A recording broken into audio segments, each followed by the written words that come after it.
दोस्तों, क्योंकि सास भी कई बहू थी कि आज के एपिसोड में हमें देखने को मिला है कि बाप जी तुलसी को बोलते हैं कि देख, मैंने तुझे अपनी बेटी माना है, तो अब बेटी के हक से तू कुछ भी मांग सकती है।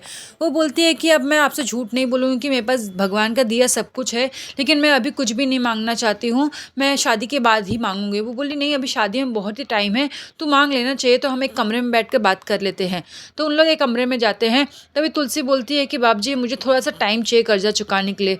तो बोलते हैं कोई बात नहीं, कर्जा चुकाने के लिए टाइम चाहिए ना, बस इतनी सी बात है, कोई बात नहीं, तुम लोगों को कितना टाइम चाहिए ले लो, लेकिन मैं भी एक व्यापारी हूँ और मैं लेन देन हिसाब बराबर से करता हूँ। तो मिहिर बोलता है हाँ, आप बोलिए ना, बदले में आपको क्या चाहिए।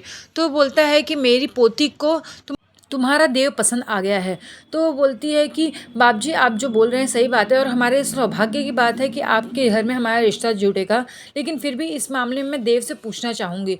तो बोलता है हाँ कोई बात नहीं, मेरी प्रवृत्ति को तो पसंद है, तुम्हें भी अगर देव से बात करनी है तो तुम बात कर लो, मैं तुम्हारे फैसले का इंतजार करूँगा। तभी उन लोग देव से बात करते हैं। देव घबरा जाता है, बोलता है शादी, आप लोग मेरी शादी करा रहे हैं, अभी मेरी उम्र ही क्या है। तो मिहिर बोलता है लेकिन तुझे शादी करने में प्रॉब्लम ही क्या है, तुझे बाद में तो शादी करनी ही है ना। तो बोलता है कि हाँ मुझे बाद में शादी करनी है पता है, लेकिन मुझे उस लड़की से शादी ही नहीं करनी, अभी मैंने इस बारे में सोचा ही नहीं है। तभी तुलसी बोलती है कि देव कोई बात नहीं, अगर तुझे शादी नहीं करनी है तो हम तेरे ऊपर दबाव नहीं डालेंगे, तो इसकी चिंता मत कर। तो जैसे ही उन लोग बाहर निकलते हैं तो मिहिर बोलता है कि आखिर हम देव को समझाते तो शायद वो मान जाता था। तो मिहिर को तुलसी बोलती है कि तुम तो जानते हो ना कि अगर बिना प्यार की शादी हो गई तो वो टिकती नहीं है, इसके बारे में तुमसे अच्छा कौन जानता है, इसलिए मैं देव पर कोई दबाव नहीं डालना चाहती हूँ।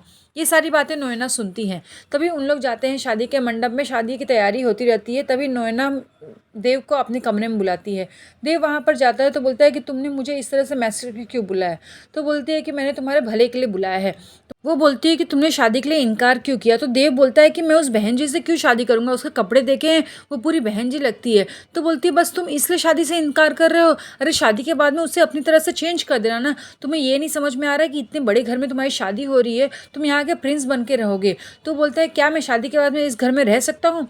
तो वो बोलती है कि हाँ, रणविजय भी तो हमारे घर में रह रहा है ना, वैसे तुम भी रह सकते हो। तभी बाहर बाप जी पूछते हैं मिहिर और तुलसी से कि तुम्हारा क्या फैसला हुआ। तो तुलसी जैसे ही कुछ बोलने वाली होती है तभी वहाँ देव आ जाता है।